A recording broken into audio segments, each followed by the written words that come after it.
Good morning. Into the week and a busy weekend ahead, as there is every weekend. And here at Faith Baptist Church, I'm so thankful for our members, thankful for those who pray for us, and I hope you would pray.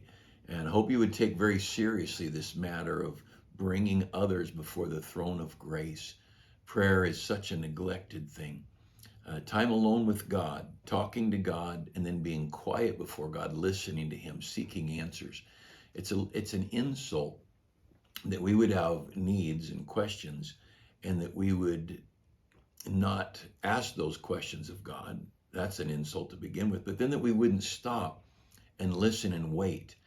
And I mean, about a doctor or about buying a car, I think it's okay that we bring our requests to Him and that we stop and then listen and say, give me some direction.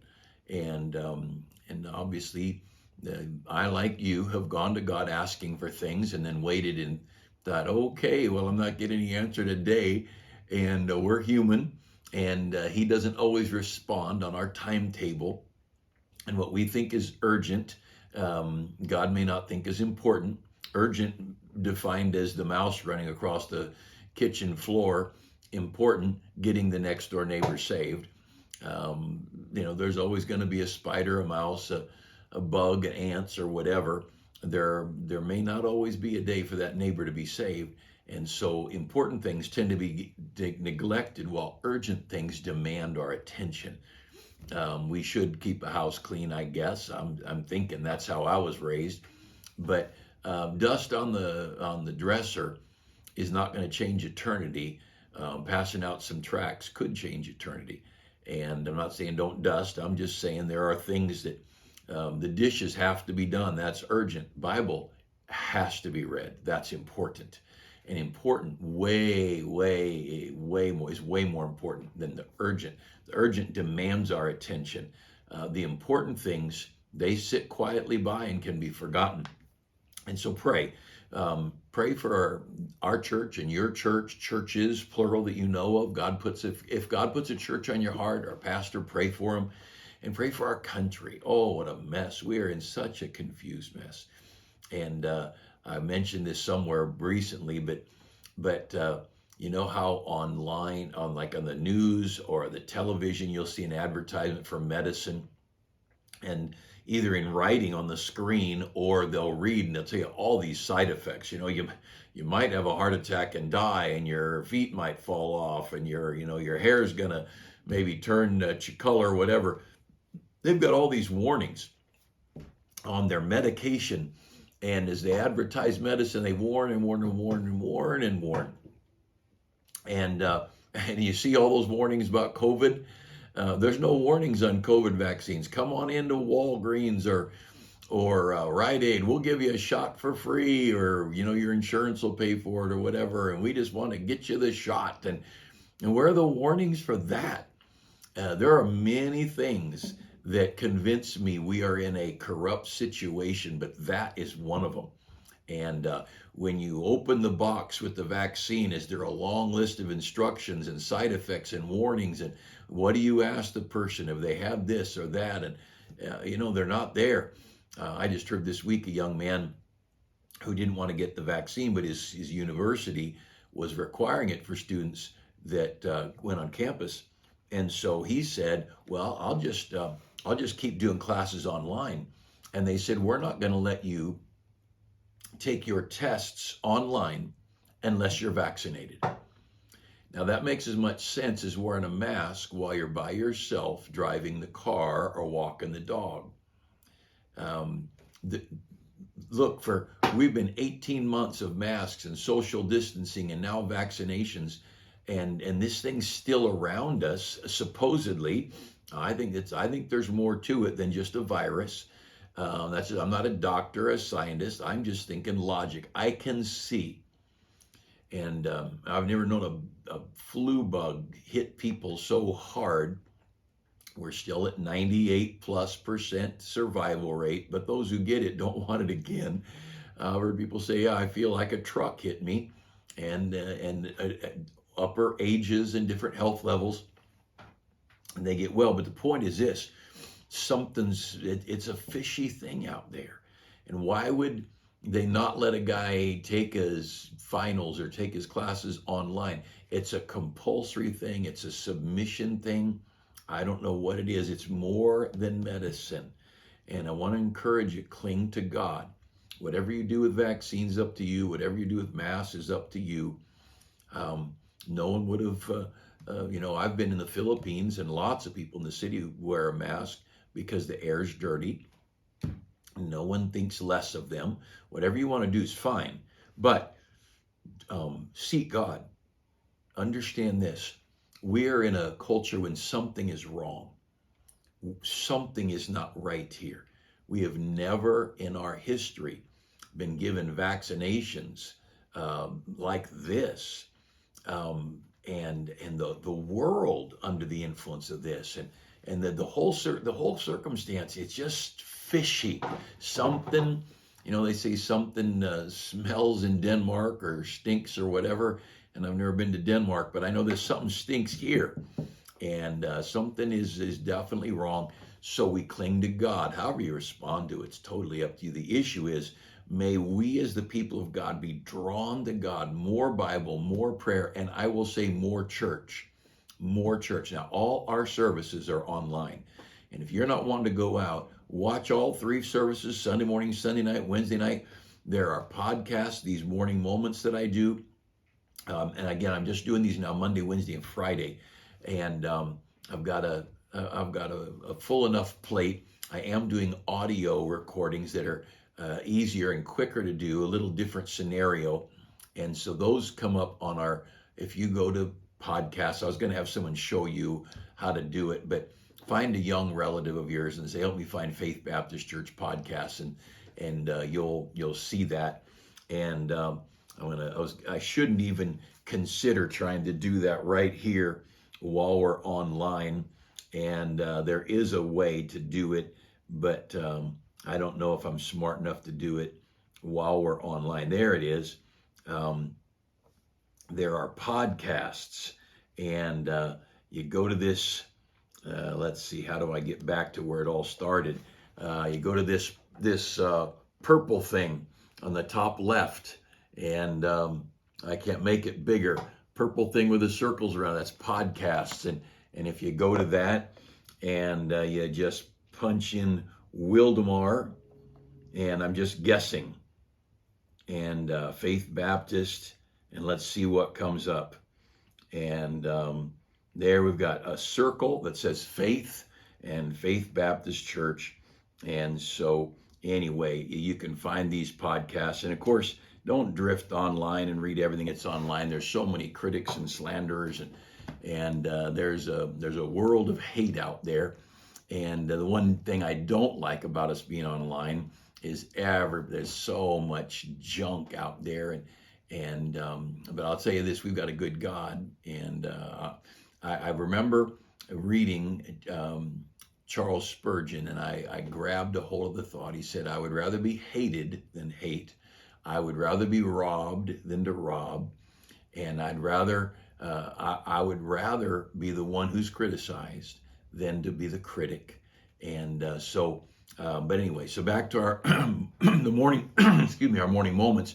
Videos Monday, Wednesday, Friday, podcast Tuesday and Thursdays if you want that. But there's other things online.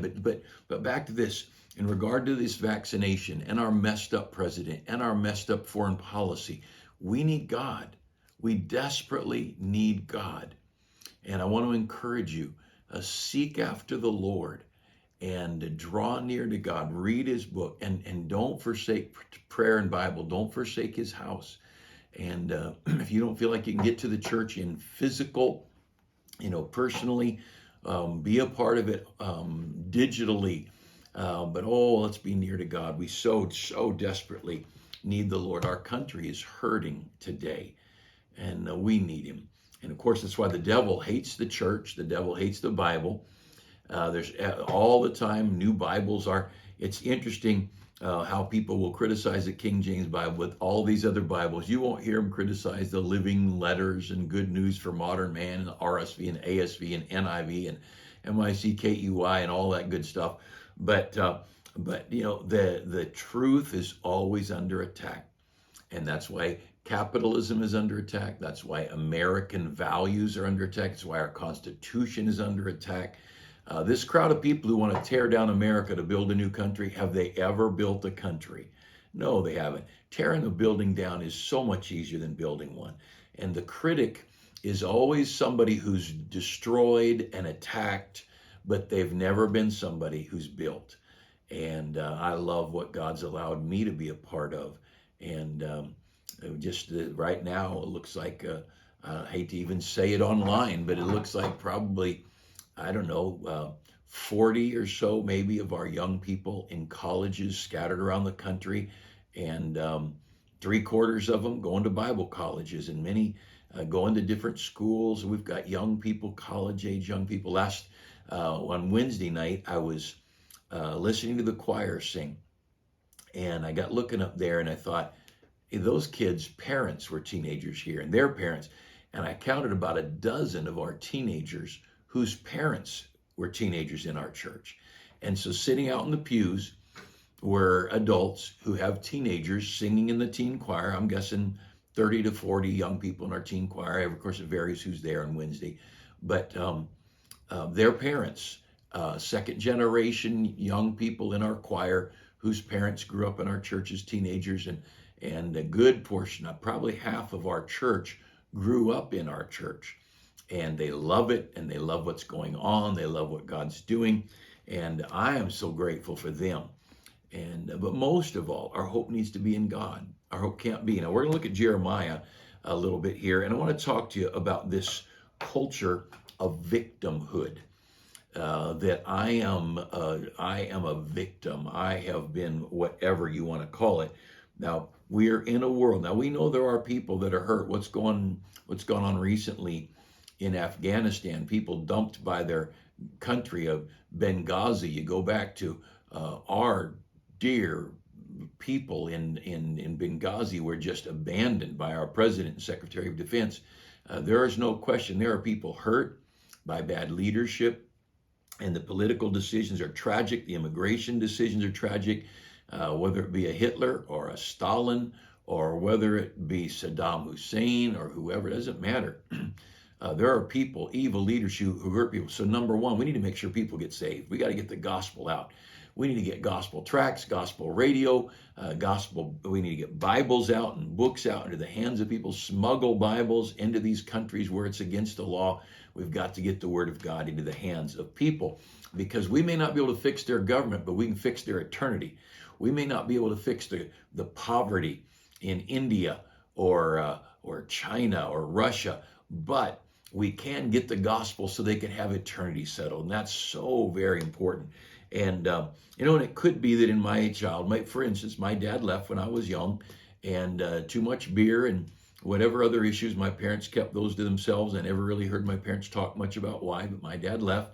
And so now I'm the kid of a single parent, and my mom worked tons of hours and would leave early and come home late. And I felt like we always had a good home, always felt loved, never felt neglected or anything. But the fact is, my world changed, and just me and my brother at home at the time. He was 3 years older than me. And, we just went on about our business. Things don't always go right. And there are business things that go wrong. There are businesses that go bankrupt, and people lose their investment. There are businesses that struggle. One of our men told me that they had a good pension set up through their business, and that the business leaders met with the union workers and said, we're either going to go bankrupt or everybody's cutting their pension. And it had nothing to do with these guys who were getting their pension cut 30, 40, 50%. It's a reality. See, our culture is made up of human beings, and human beings mess up. By choice or by accident is irrelevant, and then people get hurt. But the bad thing is when we create in people's hearts the reality that they could sit back and say, I've been hurt, therefore I can take advantage of the world. I have been hurt, therefore I don't have to work. Give me money. I get because I am an Indian, or because I am a left-handed Norwegian, or because I'm, whatever I am. I'm I'm a child of first generation immigrants, all whatever people want to say, that I deserve a monthly paycheck because my dad left and my mom was raising 6 kids and there was no money and we didn't get to go to school, and now I need a paycheck each month. The Bible says if you don't work, you ought not eat. And the Bible's got some pretty strong words about people taking responsibility for themselves and their parents when their parents get elderly. And for this world to create in the hearts of people, and it feeds people. You poor person, you're a blonde, and people have told blonde jokes forever. You poor person, you're short, and people tell short jokes. Or you're overweight, and people tell jokes about people's weight. And all of a sudden we walk around thinking, hey, the world owes me something. You know what? The world doesn't owe us anything. And the fact is, God doesn't owe us anything, and our society doesn't owe us anything. And it's a self-destructive, it's a satanic, demonic way of thinking to so focus on self that we think we deserve to be treated a certain way. And the fact is, folks, this world's full of hurt. And you go across the world where in Southeast Asia, a dad will sell his 12-year-old daughter into prostitution because he can get a whole year's salary for one daughter. And what a tragedy. We've got Amy Carmichael's book here, A Chance to Die, and she worked with these temple slaves and little children that were given to the temple to be raised up as temple prostitutes. And oh, the world is an evil place, a vile and corrupt place. But the fact is, I could call names and tell stories of the sweetest people in our church, and I'm sure you know them, who've had hardship after hardship after hardship and have said, you know what, by God's grace, we're going to just get up and go on and have a great life. And people become good husbands and wives, they become good parents, they become good citizens, they graduate from schools, colleges, high schools, they succeed out in the business world. These immigrants who come over, I love listening to Dinesh D'Souza talk. If you don't know who that is, look up a couple of his movies or look at his, I don't know, he's on the internet. And a family, an immigrant from India and poor immigrants, and the guy becomes a success, a Christian, I think he's a Christian, loves America and loves the free enterprise. See, our society is telling people, because you've had some hard times, you have a right to hate people. You have a right to hurt other people. And I want to take some time here to look at this prophet, Jeremiah. And here's the main thing. Because I've had a hard time, nothing I can do to anyone else is going to take away my past. My past is my past. Now, I can either go on and build a future, or I can wallow in my past. But if I rob your house because I'm poor and I've had hardships, and I come rob your house and I take a bunch of your stuff, I still got that hard past and my heart is still a mess, and it doesn't fix anything. And we've got a world today who's trying to make everybody sit around saying, poor me. And I'll tell you, that didn't cut it in our house growing up. You did your work, and you ate what was on your plate, and you wore what clothes you had, and you went to school, and you did what you were told. And I want you to look at Jeremiah. See, Jeremiah was called from his youth. And real quick, I love Jeremiah, and we could spend a lot of time, but look at chapter 1 of verse 5. Before I formed thee in the belly, I knew thee. And before thou camest forth out of the womb, I sanctified thee, and I ordained thee a prophet to the nations. So before he was even born, God called him and ordained him a preacher. Jeremiah, in his youth, we don't know exactly what age, he says God's called him to preach. And Jeremiah in verse 6 says, I'm just a child, I can't go preach. In verse 8, God says, be not afraid of their faces, I am with thee to deliver thee. You go preach. Verse 9, he says, I've put my words in your mouth. I don't care that you're young. I called you, go do what I called you to do. And it's just as simple as that. And in verse 10, see, I have set thee over the nations and over the kingdoms, to root out, to pull down, to destroy, to throw down, to build, and to plant. God said, Jeremiah, I've called you. I've called you. Now you go do what I've told you to do. Now there's several things that God called Jeremiah to do. First of all, he was preaching to a backslidden country, and we don't read anywhere that anybody got right with God through Jeremiah's preaching, but he was still to do it. He was going to be hated. He was going to be threatened. He was going to be jailed. He was going to be publicly mocked. He was going to suffer unbelievably in all sorts of ways. The evil men, and in one example, at one point they throw him into a dungeon, sewage and filth under this palace, this castle type thing, and they threw him down there to starve to death, and horrible things. And God made it very clear that Jeremiah was going to have a hard life. Now, let me just say this. I don't like having hardship, and I don't want anyone to have hardship. But you know what? Out of 7 billion people on the planet, the majority are having a hard time right now. It is a hard world. That's why we preach the Bible, and that's why we get people saved, and that's why we help people get a happy eternity. But Jeremiah, he tells them ahead of time, you're not going to have anybody encouraging you. You're going to be all on your own. And you go to later in the book of Jeremiah, and the nation of Babylon comes and conquers Israel. And finally, Jeremiah has lived a life of hurt and suffering. And the guy in charge of the army says, Jeremiah, I was instructed by my king, if you want to come back with us, we'll set you up in a comfortable place in Babylon, and we'll take care of you, and you'll have a good life these last years of your life. But God told Jeremiah, no, you stay here in Jerusalem with these poor people. Only the poor, the unskilled people, the craftsmen were taken, the royalty was taken, the educated were taken, the poorest of the poor, the unskilled were left behind. And God said, I've got Ezekiel over in Babylon. He'll preach to the folks there. You be the preacher to these poor people here who don't have any hope, and you guide them. And so Jeremiah gives up a chance for comfort and ease, and he stays in a destroyed country, city crumbled, walls crumbled, houses broken down. There he sits. And God said, only one thing is important. You preach to these people, you tell them they should do what the king of Babylon says. You've got a 70-year captivity. That's you're paying me back. And in 70 years, I'll rebuild the city. But you stay here and you don't go anywhere. And he said, don't you go to Egypt. And you tell the people, do not go to Egypt. Those clear instructions. All Jeremiah had to do was stay there, preach to the people, encourage them to do what the government told them to do in the sense of very minimal things and try and survive, start planting crops and get lives going, and don't leave, don't go running off to Egypt. And God said, don't do it. Well, it's not long before somebody got some people together, and they got some people together, and they said, we got to get out of here. The king of Babylon is going to come and take us too. Well, Jeremiah already told them the wars are over. Just stay here. But they wouldn't listen to Jeremiah. And they decided, let's go to Egypt. Let's flee. And so they pack up most of the people, and they go to Jeremiah, and he's telling them, you can't go to Egypt. God's going to get you. And they forcibly drag Jeremiah to Egypt with them. You talk about a guy who's been abused and taken advantage of.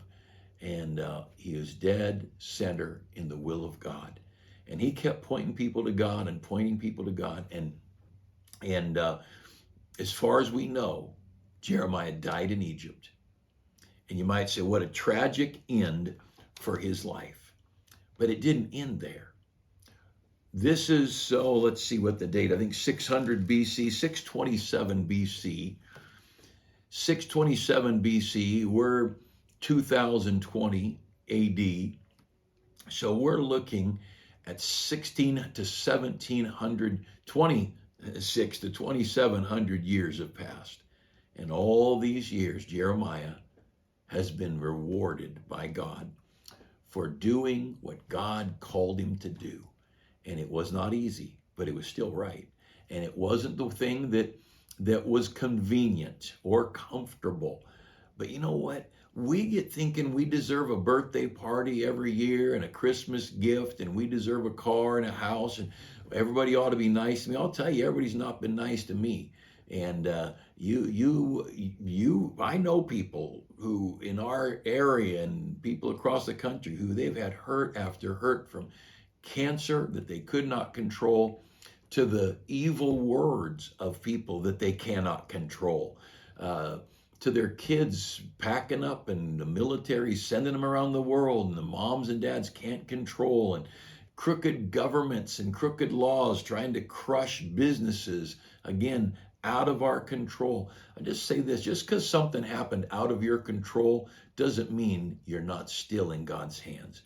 Now, we need, as the people of God, to have a revival of faith in the Bible that God is in charge. I'm the first one to tell you it's hard to accept that when trials come, God is in charge. I have been in the hospital with my children on many occasions. I have watched my children hurt because of the injustice of the world in which we live. But God didn't die. Now, that doesn't mean you don't cry. Doesn't mean your heart doesn't hurt. Doesn't mean you don't get sick in your stomach. But God's not dead. And I'm going to keep loving God. I don't want to become a victim. I don't want to be a person that's woe is me. Life isn't fair. Now, let's be honest. Life isn't fair. But I don't have to live like life's not fair. I don't have to walk around pouting. I don't have to quit. I don't have to give up. I don't have to excuse my behavior. You know what? I am to love people no matter what this world's done to me. I am to work hard no matter what this world's done to me. I'm to love God no matter what this world's done to me. And as I get older, I may not be able to work at the same physical pace that I have for years, and in our career choices, we may not be able to, but we're still, there's commands in this Bible to do justly, love mercy, and walk humbly with God. Those things don't change. Just because life's been hard, look, that doesn't mean I curl up in a ball and quit. I'm supposed to witness. And I will go out this week knocking on doors. I will witness to people. I've had a foot problem, most of you know, and so it's getting better. But this weekend won't be doing a lot of walking. It's much better. I'm going to be able to go knocking on doors some. But I'm going to make a visit. I'm going to knock on some doors. I'm going to make a follow-up visit on some prospects. I'll knock on some doors. Hey, there are things we're supposed to be doing because it's right. And just because poor widow me, somebody, I didn't get a bicycle when I was a child, or I never got to play football because our family didn't have the money to pay whatever. Look, we are not victims, especially most of you, maybe all of you that are listening to this, you're in America. We are spoiled rotten. We're more brat than we are victim. We're more crybaby than we are victim. We are more wimpy, sorry rascals than we are victims. And I know there's people who've had hurt. I've got friends right now in the hospital. I've got friends going through chemo, and people I love dearly with the most critical, serious cancers. And you talk about people who've hurt, but you know what's interesting? None of those dear people are pointing fingers, and none of them are complaining. They're taking what God's given them and saying, by the grace of God, I'm going to live for Jesus Christ, and I'm going to honor him with my life. And I hope you'll run your race today, and let's live this life. If you haven't read it, you ought to find that book. I've got it right here, and I've mentioned it before, A Chance to Die. There's the covers off of it here, but it's by Mrs. Elliott, whose husband died down with the Yaka Indians, Jim Elliott's wife. And you read through there, it'll regroup your pity party, and you realize what Amy Carmichael was willing to do to save one child from suffering the injustices of her vile nation.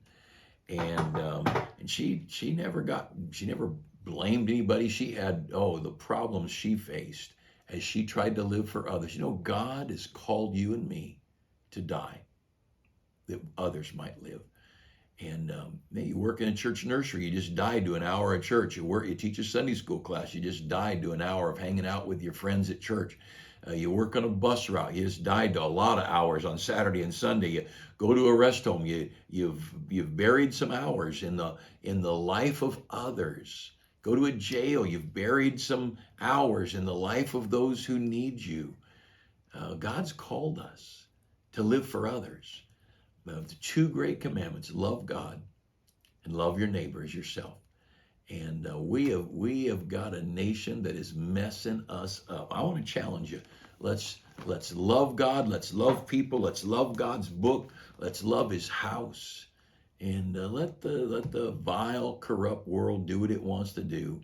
But let's keep living for God. Have a great day. Hey, pray for tomorrow's soul winning, and pray for church on Sunday, that things would all be pleasing to him.